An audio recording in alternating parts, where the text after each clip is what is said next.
그 이전에 나눴던 신명기 32장 43절까지 이제 모든 모세의 설교가 마칩니다. 그리고 44절부터 이제 34장 마지막 절까지는 이제 회고를 하는 것이죠. 그리고 모세가 죽는 이야기로 이제 신명기로 끝이 납니다. 신명기의 전체적인 개관을 말씀을 드리면 그것은 설교입니다. 모세의 고별 설교라고도 표현하죠. 이 모세의 고별 설교의 주제는 율법이었습니다. 율법을 새롭게 이스라엘 백성들이 설명하고 그리고 해설해 준 책이 신명기입니다. 이제 이 신명기 설교를 마치고 오늘 본문 그대로 모세는 죽습니다. 자, 이 모세가 설교한 핵심이 율법인데, 자, 이 율법을 너희가 지키면 장구할 것이다 라고 말씀을 하시죠. 여러분 46절과 47절을 우리 같이 저하고 읽겠습니다. 시작. 그들에게 이르되 내가 오늘 너에게 증언한 모든 말을 너희의 마음에 두고 너희의 자녀에게 명령하여 이 율법의 모든 말씀을 지켜 행하게 하라. 이는 너에게 헛된 일이 아니라 너희의 생명이니 이 일로 말미암아 너희가 요단을 건너 차지할 그 땅에서 너희의 날이 장구하리라. 자녀들에게 가르쳐라. 그리고 그 율법을 지키면 너희의 삶은 가나안 땅에서 영원할 것이다. 장구할 것이다. 장수할 것이다. 라고 말하는데요. 그런데 이 문제가 생깁니다. 여러분 48절에 보시면 바로 그날에 47절과 48절에 뜸도 들이기도 전입니다.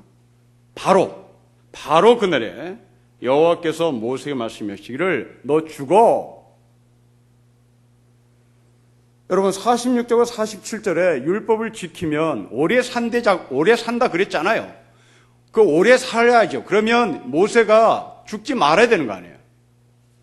이건 하루도 안 지나서 바로 그때에, 1년도 안 지나서 바로 그때에, 한 달도 안 지나서 바로 그때에 모세는 죽는다라는 하나님의 메시지를 받습니다.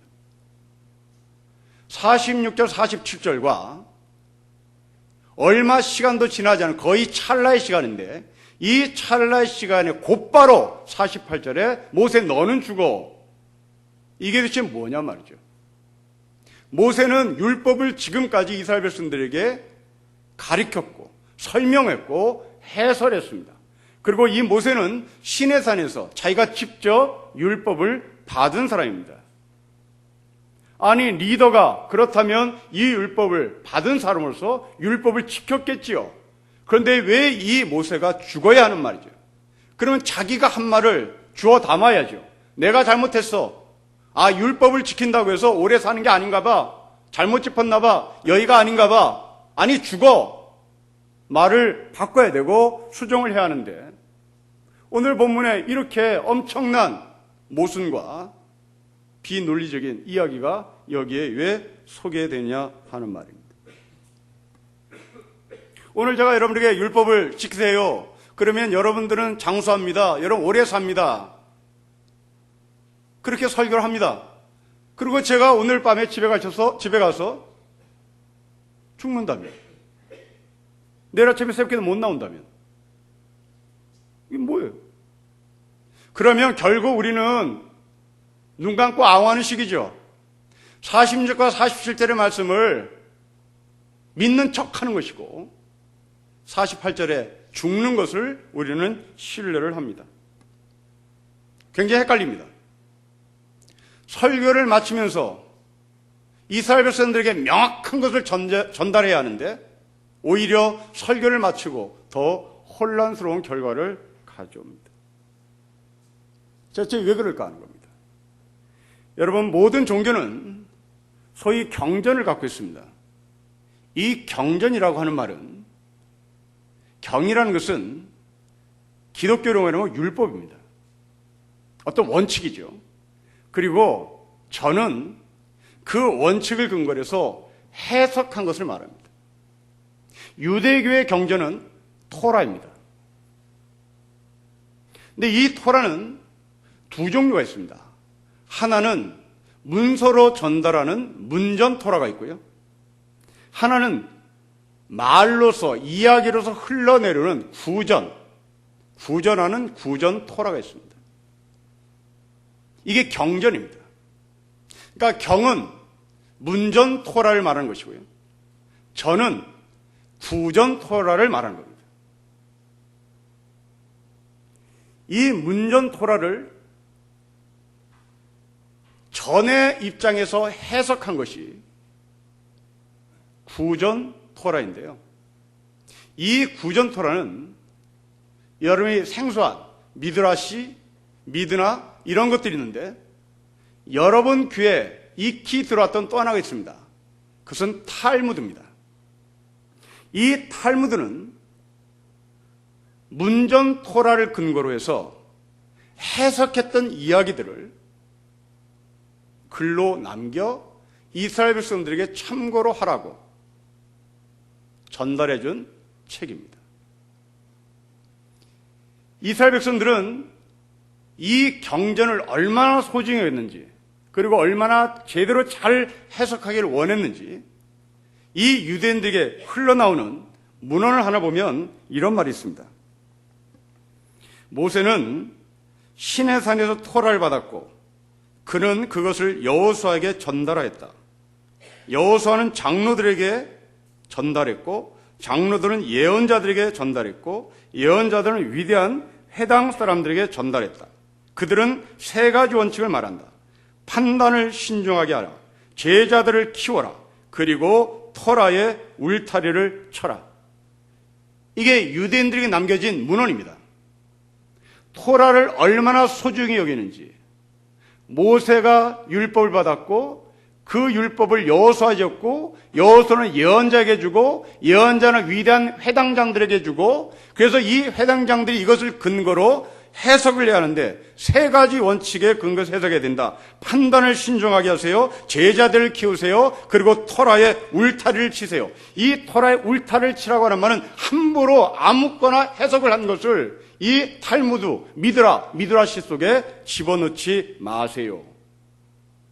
심사숙고해서 집어넣으세요. 어중이 떠중이 해석한 것을 여기에 넣지 마세요.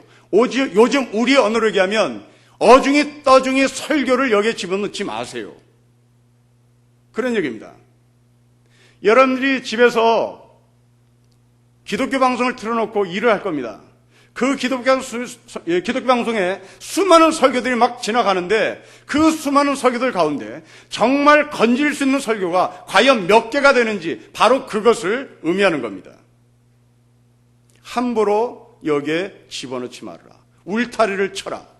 CTS를 기독교 방송을 보면서 과연 저게 기독교적인 설교인가? 저게 성경적인 설교인가? 정말 이것이 하나님이 원하신 설교의 범주 안에 들어오는지 아니면 이 울타리 밖으로 내던져야 되는지 이것을 신중하게 하라는 것이죠.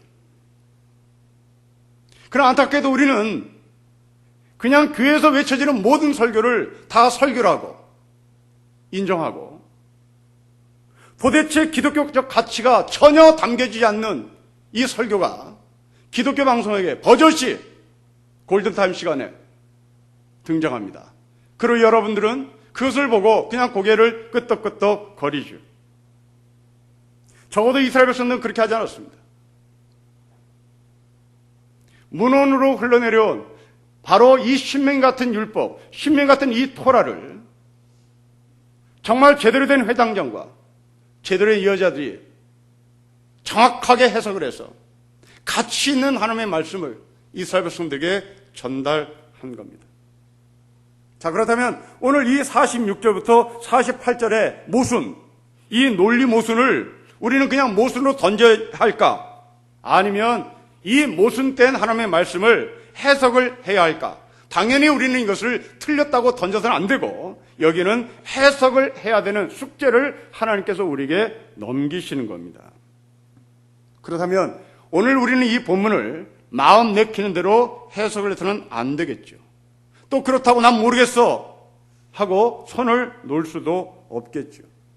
만약 여러분들이 손을 놔버리면 가짜들이, 울타리를 치지 않은 가짜들이 엉터리로 해석을 해서 우리에게 이것을 하나님의 말씀이라고 던질 가능성이 농후하기 때문에 그렇습니다. 그래서 우리는 있는 힘을 다해서 이 본문의 모순을 해석을 해야만 되죠.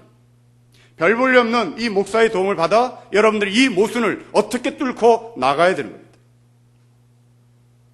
죽지 않는다, 장수한다, 그리고 곧바로 모세 너는 죽는다. 이 모순을 어떻게 해석을 하고 어떻게 성경의 가치와 성경에서 이것을 연결시키가 하는 숙제입니다. 자, 이제 우리는 이 본문을 문자 그대로 한번 해석을 해봅시다. 율법을 지키면 장수한다. 과연 그런가? 어떻게 보면 그렇습니다. 여러분, 모세는 120세를 살고 세상을 떠납니다. 장수했습니다. 장수했다면 이 사람은 분명히 율법을 지킨 사람이겠죠. 율법을 지켰기에 장수를 했습니다. 그러니 너희도 모세처럼 장수하고 싶으면 하나님의 말씀 믿고 이것을 그대로 지켜라고 해석할 수 있겠죠. 그러나 어딘가 낯이 뜨겁습니다. 왜냐하면 그렇게 하나님의 말씀을 잘 믿었던 친구들 가운데도 요절하는 사람도 있고 아니면 어린 아이가 죽는 경우도 있습니다. 정말 하나님의 말씀을 지킨다고 해서 장수하는 것이 진리일까? 그렇다면 요절하는 사람들은 어린아이가 죽으면 그들은 하나님의 말씀을 지키지 않은 사람일까? 이것은 또 논리 모순에 빠지는 것이죠.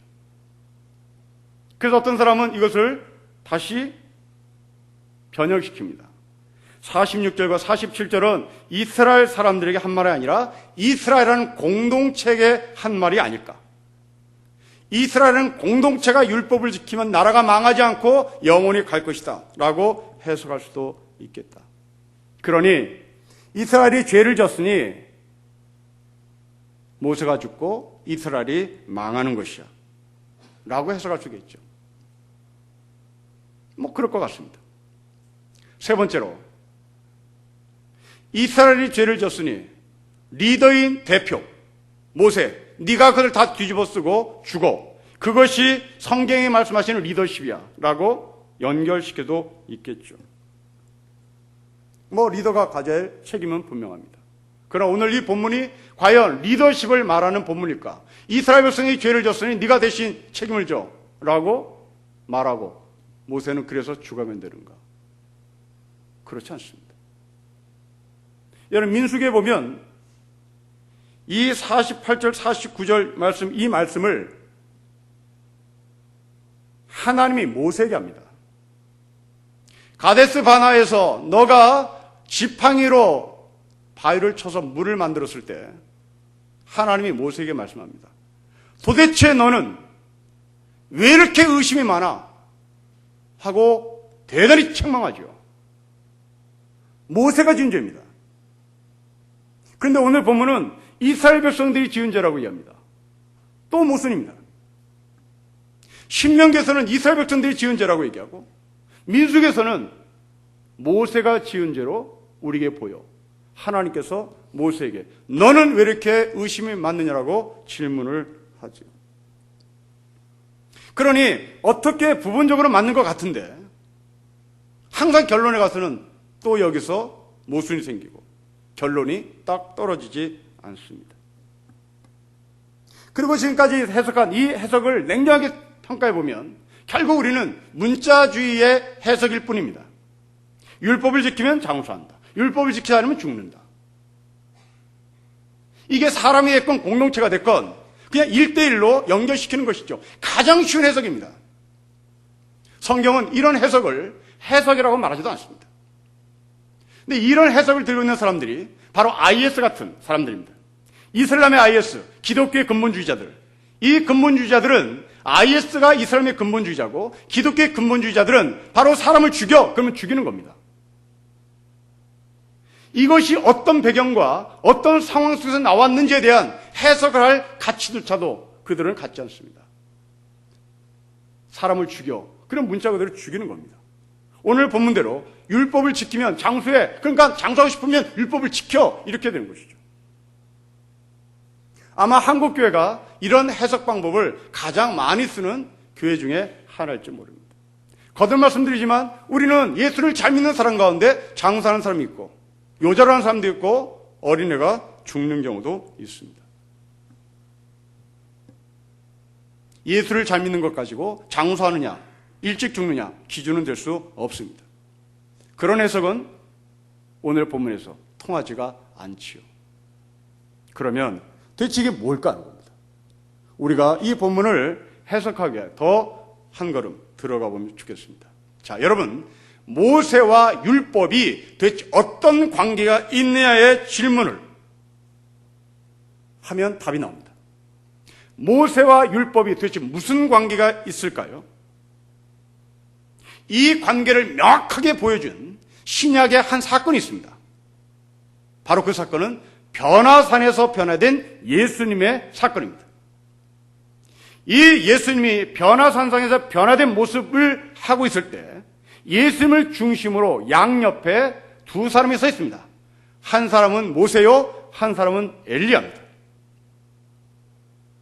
그리고 어느 순간 모세도 사라지고 엘리야도 사라지고 예수님만 남습니다. 도대체 이게 뭘까? 왜 모세가 사라지고 엘리야가 사라지고 왜 예수님만 남을까? 예수님이 대빵이어서 그럴까? 그렇지 않습니다. 모세는 율법을 대표하는 인물입니다. 엘리야는 선지자를 대표하는 인물입니다. 예수는 복음입니다. 복음이 나타나니 율법과 선지자가 사라지는 겁니다. 이 모세와 율법의 관계는 곧 모세가 율법이고 율법이 모세로 이것을 왔다 갔다 사용한단 말입니다. 그래서 변화산상에 계신 예수를 중심으로 한쪽에 모세가 율법을 대표하는 존재가 그리고 선지자를 대표하는 엘리야가 서 있었으나 마지막에는 이 두 사람은 사라지고 오직 복음이신 예수만 존재하더란 말입니다. 그렇다면 오늘 이 본문을 읽으면서 모세가 죽는다는 말이 도대체 무엇이나 질문했을 때 율법은 무엇입니까? 라는 질문으로 바꿔서 질문을 해야 된단 말입니다. 그러면 이제 우리 스스로 질문합시다. 모세가 말한 율법은 도대체 어떤 기능을 성경에서 하고 있을까라는 질문입니다. 그리고 오늘 본문의 주제는 율법의 기능이 무엇입니까? 라는 질문입니다. 자, 여러분들이 늘 신앙생활하면서 율법주의자야 이런 얘기를 많이 쓰는데 도대체 여러분들이 알고 있는 율법은 어떤 기능을 성경에서 하고 있느냐에 대한 답을 할 수 있어야 합니다. 여러분들이 이 답을 못하면 여러분들은 지금까지 복음이 뭔지도 아무것도 모른 채 그냥 교회를 다니는 종교인에 불과한 것이죠. 율법이 도대체 뭘 하는 것일까? 여러분 스스로 질문하고 답하십시오. 첫째, 율법은 구원 얻는 방법인가? 우린 여기서 동의하지 않을 겁니다. 하도 많이 들었어요. 율법은 구원을 얻는 방법이 아니다라는 것을 압니다. 두 번째, 그렇다면 율법의 기능이 뭘까? 율법은 죄를 지은 자를 정죄한다. 그럴듯한 것 같습니다. 율법을 범한 자는 항상 너 틀렸어. 제대로 지적하거든요. 그런 율법의 기능이 구원 얻는 방법은 아닌 것 같고 우리는 예수를 믿음으로 구원을 받는다 하도 말을 들었으니까 율법의 기능 가운데는 구원을 받는 방법이 아니라는 것은 일단 제껴놓고 이제 아리까리한 영역입니다. 율법은 죄 지은 자를 정죄하는 기능인가? 여기에는 그럴 것 같기도 하고 아닐 것 같기도 합니다. 여러분들 실력이 뽀록날까 봐 손을 들려고 하진 않겠습니다. 율법의 기능이 뭘까? 이것도 저것도 아닙니다. 그럼 율법의 기능은 뭘까요? 구원 얻는 방법도 아니고 죄를 지은 사람에서 정죄하는 것도 아니라 율법은 우리의 죄를 드러내는 기능을 합니다. 죄를 지은 자를 정죄하는 것이 아니라 우리가 지은 죄를 드러내는 겁니다. 자, 51절 보십시오. 드러내고 있습니다. 51절 같이 읽겠습니다. 시작. 이는 너희가 신 광야 가데스의 무리바 물가에서 이스라엘 자손 중 내게 범죄하여 내 거룩함을 이스라엘 자손에서 나타내지 아니한 까닭이라. 드러냅니다. 이 드러냄으로 너가 가나안에 못 들어가고 이 드러냄으로 너는 죽는 것이죠. 그럼 다시 말하면 지금 이 51절을 말씀하기 전까지 이스라엘 백성들은 가데아 바네스에서 무슨 죄를 졌는지 모릅니다. 죄는 졌어요. 근데 이 죄가 드러나지 않았을 뿐이죠. 근데 율법에 대한 설교를 다 마친 이 모세 앞에 하나님은 이제 이스라엘 백성들이 지은 죄를 드러냅니다. 자, 무슨 말인지 잘 이해가 안 되면 이렇게 예를 들어보겠습니다. 여러분들이 이메일을 사용하실 텐데요. 아니면 컴퓨터를 사용합니다. 그 누군가가 이메일을 여러분에게 보내는데 소식을 보내기 위해서 이메일을 사용해서 여러분 컴퓨터에 집어넣습니다. 그런데 그 이메일에 바이러스를 같이 집어넣습니다. 자, 그 이 이메일은 여러분의 컴퓨터 안에 이미 왔습니다. 여러분의 그 이메일 주소 안에 그 내용과 함께 바이러스가 이미 들어왔습니다. 근데 우리는 그 이메일을 열어보기 전까지는 바이러스가 왔는지 모르는지 우리는 아무도 모릅니다. 아직 안 열어봤기 때문에 그렇습니다. 그런데 열어보는 순간 바이러스는 여러분의 컴퓨터를 다 잡아먹습니다. 율법이 이런 겁니다. 우리 안에 하나님의 말씀이 들어옵니다. 그리고 이 말씀으로 나의 삶의 갈등을 일으켜야 되는데 나의 삶의 갈등을 하지도 않습니다. 왜냐하면 우리 안에 하나님이 들어왔다는 것을 우리는 모르니까요. 우리 가운데 복음이 들어왔다는 소식을 우리는 들어본 적이 없습니다. 그런데 어느 날 갑자기 이유도 없이 내 안에서 또아리를 막 틀었던 이 바이러스가 발광을 하는 겁니다. 그 발광을 성경은 죄를 드러냈다라고 표현합니다. 이게 율법의 기능입니다. 이방인에게는 이 율법의 기능을 대신하는 것이 있습니다. 양심이라는 겁니다. 근데 이 양심이라는 것이 사회의 문화와 사회의 도덕법이나 사회의 법의 근거에서 보지 않는 한 우리는 이 양심이 뭔지를 모릅니다. 예를 들면 여러분들은 시험 시간에 컨닝하는 것을 우리나라 사람들은 대단히 양심에 꺼리끼는 짓이라고 알고 있습니다. 왜요? 왜 시험 시간에 컨닝하는 것이 양심에 걸리는 일일까요? 왜 그럴까요? 양심이니까.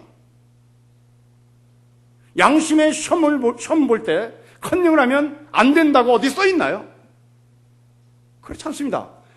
우리나라에서 시험 볼 때 컨닝하는 것은 양심에 꺼리끼는다는 것은 바로 우리나라가 시험을 볼 때 컨닝하면 안 된다는 문화를 갖기 때문에 그런 겁니다. 중국 사람들은 아무 갈등 없습니다. 중국 사람들은 컨닝하는 것이 실력입니다. 걔네들은 양심에 꺼리낌을 받지 않습니다. 이것은 우리나라에 들어온 중국 유학생들과 대화하면서 나눴던 이야기입니다. 중국의 대학생들은 컨닝하는 것이 자기에게는 아무 갈등이 없습니다. 그들의 문화입니다.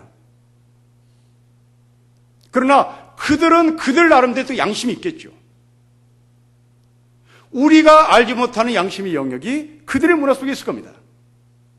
바로 그런 양심 아니면 율법, 이것은 결국 우리에게 갈등을 일으키는 하나님의 도구로 사용하는 겁니다. 이미 우리 안에 죄가 들어왔으나 우리가 그 죄에 대해서 몰랐습니다. 그러나 이메일을 열어보는 순간 바이러스가 침투해 내게 보낸 이메일이 원통 다 깨져버리듯이 여러분들의 그 안에 대단히 질서 있게 움직일 것 같았던 내 안의 모든 내면의 세계와 어떤 오장육부와 사고와 이런 것들이 율법으로 들어오니 말면 다 해체가 되고 갈등을 이고 고통 가운데 있는 것입니다. 이게 율법입니다. 자, 그러면 답이 나왔습니다. 율법 안에 들어와 있는 이 내 죄를 율법이 드러냈다면 답은 간단합니다. 그 드러낸 죄를 자르면 되죠. 그 죄를 제거하면 됩니다. 어떻게 해요? 어떻게 제거합니까? 오늘 본문을 보십시오. 모세가 죽습니다. 제거입니다. 모세가 지은 죄가 정죄가 아니라 바로 율법으로 말미암아 드러난 죄를 자르는 겁니다. 누가 죽을까요? 그럼 우리가 죽어야 되는 거죠. 그렇지 않습니다. 모세가 죽습니다. 여러분, 이스라엘이 죽지 않아요. 다시 보십시오. 51절에 너희가입니다. 이스라엘이 범죄했습니다. 누가 죽습니까? 이스라엘 사람들이 죽지 않고 모세가 죽습니다. 율법의 기능입니다. 죄를 드러냅니다. 그 죄를 자릅니다. 순서입니다. 그런데 하나님은 죄를 지은 당사자를 죽이는 것이 아니라 모세를 죽입니다. 왜요? 우리가 죽어봐야 우리는 죄를 제거할 능력이 없습니다. 죄 없는 자가 죽어야 되는 것이죠. 하나 예를 들겠습니다. 여러분들은 자녀를 키우면서 자녀들에게 거짓말하라고 교육시킨 적은 없습니다. 그러나 우리 자녀들은 거짓말하지요. 안 가르치지도 합니다. 학교에서 거짓말하고 가르쳐준 적 없습니다. 그런데 합니다. 인간은 죄를 제거할 능력이 없어요. 내가 죄를 제거한 줄 알았는데 또다시 죄가 싹트고 올라옵니다. 우리 아들아이가 초등학교 저학년 때 있었던 일입니다. 오후에 집에 들어온 녀석이 주머니에 1,000원짜리 몇 개가 있었던 거죠. 초등학교 저학년 아이가 가질 수 없는 돈입니다. 엄마는 다그쳤죠. 이게 무슨 돈인지. 운동장에서 주었다는 겁니다. 운동장에서 5,000원인가를 주었는데 과자 사 먹고 장난감 사고 진탕 썼는데 남은 거예요. 남을 수밖에 없겠죠. 큰 돈이니까. 그리고 자기 주머니에 숨긴 거겠죠. 이 길로 엄마는 애를 데리고 신림구동 여기 파출소를 갔습니다. 너가 경찰서 아저씨한테 잘못했다고 용서를 구하고 드려. 여러분, 길에서 주운 돈을 가지라고 우리는 가르친 적 없습니다.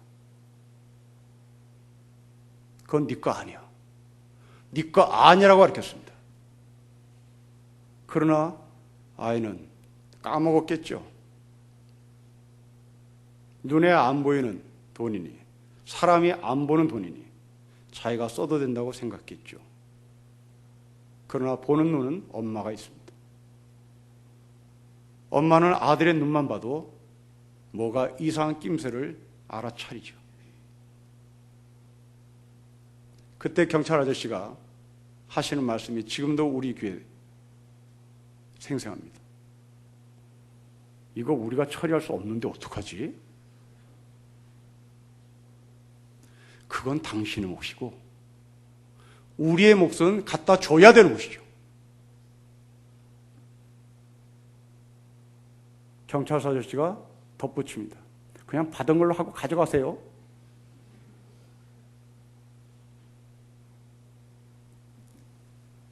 여러분, 인간은 굉장히 선한 존재 같으나 어떤 신학자는 인간은 죄를 만드는 공장이라고까지 표현합니다.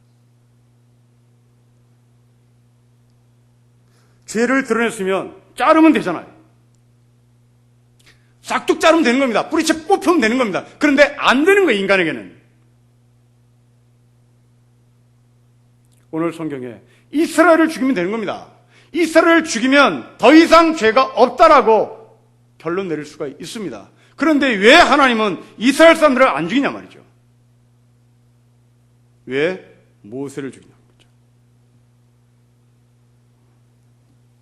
여러분, 짠물 속에 사는 바다 속에 사는 물고기들을 보십시오. 그 물고기는 천차만별입니다. 크기가 다 천차만별인데 공통점은 소금물 속에 갇혀서 산다라는 공통점이 있습니다. 우리 인간이 그런 것 같습니다. 우리 인간은 죄라고 하는 소용돌이 속에 갇혀 사는 존재, 갇혀 사는 공통점이 있습니다. 이것을 알 때 우리는 발광을 하는 거죠. 이것을 모를 때는 우리는 발광 못합니다. 발광할 마음도 없습니다. 발광이 뭔지 모릅니다. 여러분, 관악산에 큰 바위 밑을 밀어보십시오. 그 바위 밑에 여러분들이 밀기 전에는 지렁이가 아주 편하게 삽니다. 촉촉한 습기와 습도가 완벽하게 갖춰진 거의 천국입니다. 그러나 우리가 그 바위를 밀어 제꼈을 때는 그렇게 태평하게, 세상 편하게, 행복하게 살고 있었던 지렁이가 발광을 하죠. 우리의 삶이 이렇습니다. 바닷물에 살고 있는 물고기처럼 죄라는 바닷물 속에 우리는 아무렇지 않은 듯 삽니다. 바위 밑에 살고 있는 지렁이처럼 우리는 아무 일이 없는 것처럼 삽니다.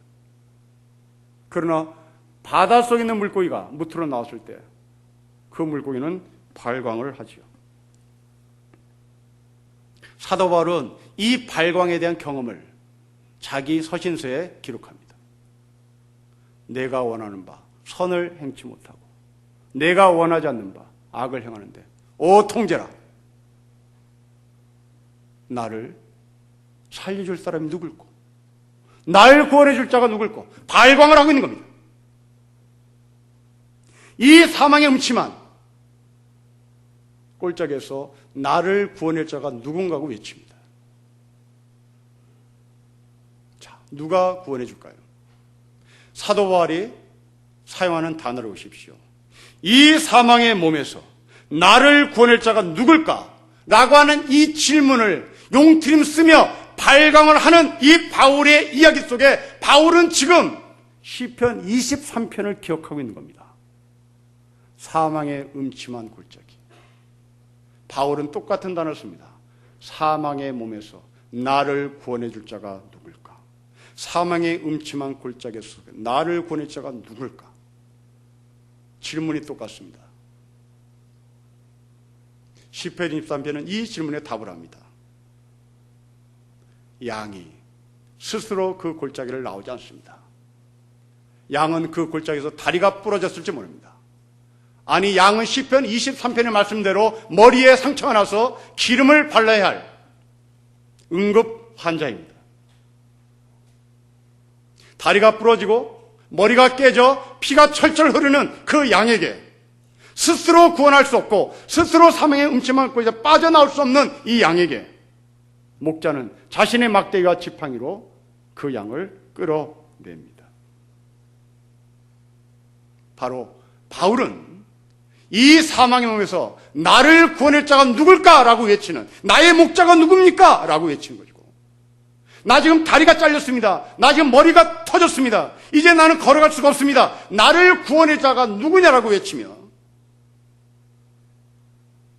목자를 기다리는 양처럼 이 바울은 구원자 예수를 기다리고 있는 겁니다.